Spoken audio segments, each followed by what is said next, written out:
This week on FIFA Football Mundial, Raymond Domenech on the past, present and future. In Asia, goals and bone scans at the continent's Under-17 Championship.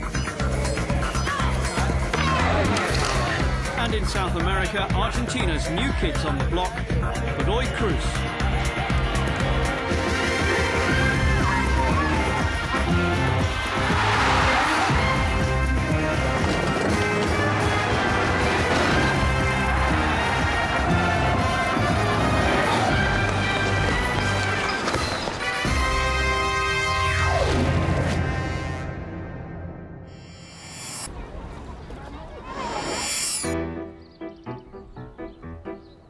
The province of Mendoza, home to the finest wine produced in Argentina.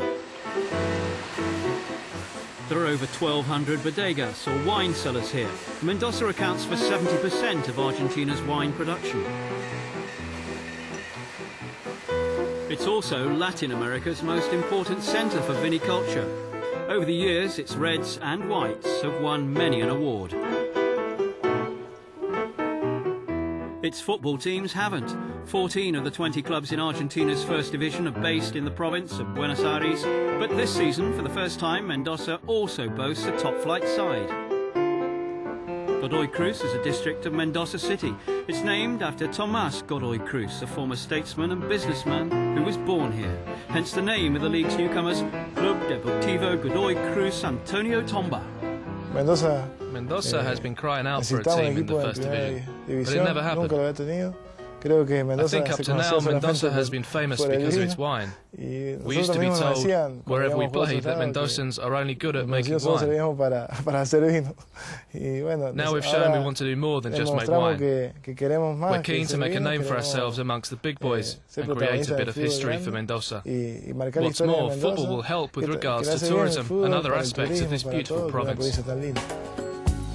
Sebastian Tarico is the club's first-choice goalkeeper and played an important role in helping them achieve that historic promotion back in May.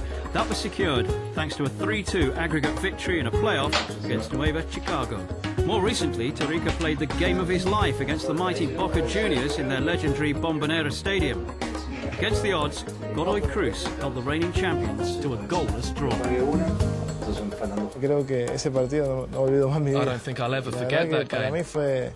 To play against players like Palacio, Palermo and Gago, who are all well known internationally, was a great source of motivation. I looked at it like that because if I thought about the pressure, it would have worked against me. I tried to enjoy the game and I think it went well. It was one of those days and one of those games that was beyond my wildest dreams. Godoy Cruz began their rise from obscurity back in 1994 when they were promoted to the Primera B Nacional, Argentina's second division. They're a young side. The average age is less than 23, and most of the players who won promotion are still with the club. But that's not necessarily by design.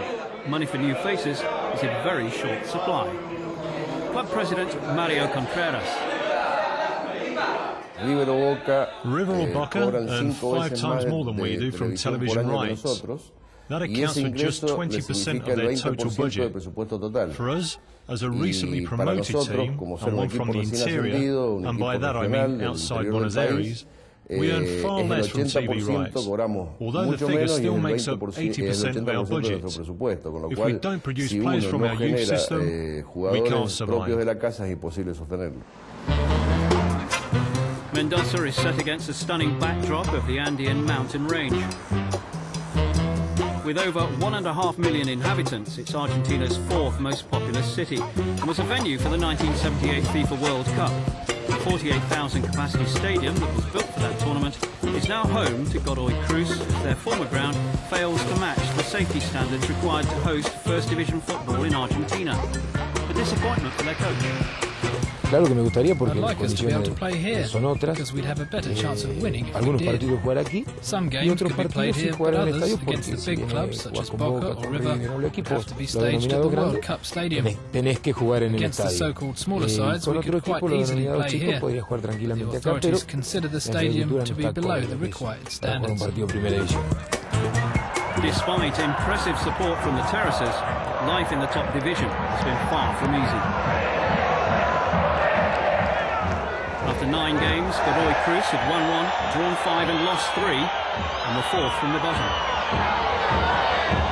This goal from Hanan Burhan in the 3-1 home defeat by Banfield is just one of 6 they scored in the Torneo Apertura, the lowest total of any team in the division. But don't think Godoy Cruz are a defensive side.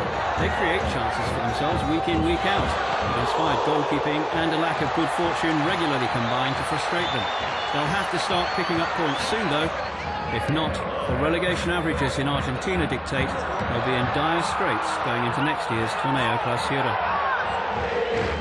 Nada imposible, yo considero. Nothing is impossible. We've talked about this with the squad and made them aware that on the field it's only 11 versus 11. We showed that a few weeks ago when we Boca. It's only 11 versus 11. What matters isn't the colour of the opponent's shirts, but how hungry you are to perform well with a view to your future prospects. If you're convinced of your ability on the field, then it still just comes down to 11 against 11.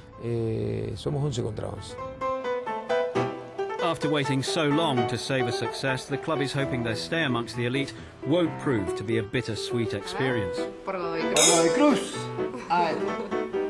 Salud!